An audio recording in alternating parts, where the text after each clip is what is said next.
हरे कृष्ण। अहो मत्मा गुणाकेश सर्वभूत सायस्थितः अहो मादिश्च मध्यम च भूतानामंत एव च।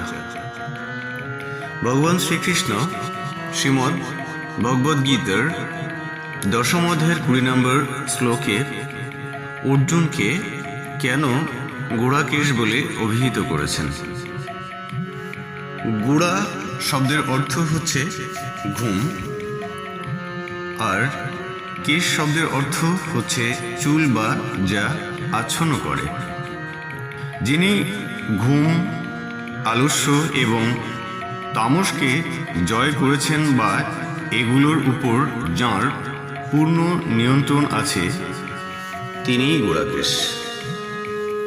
শ্রীমদ্ ভগবদ গীতাতে অর্জুনকে বহু নামে অভিহিত করা হয়েছে, তার মধ্যে গুড়াকেশ একটি। অর্জুন ছিলেন অত্যন্ত সংযমী, তপস্বী স্বভাবের এবং সর্বদা কর্তব্যে সচেতন।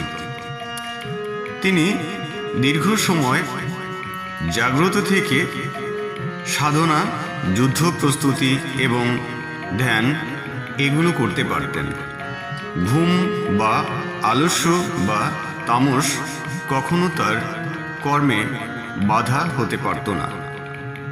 এখানে গুড়াকেশ সম্বোধনের মাধ্যমে ভগবান শ্রীকৃষ্ণ অর্জুনকে যোগ্য বলে অভিহিত করেছেন, অর্থাৎ এই গীতা জ্ঞান চিরকাল রহস্যাবৃত হলেও হে অর্জুন, তুমি এই জ্ঞান গ্রহণের জন্য একমাত্র উপযুক্ত।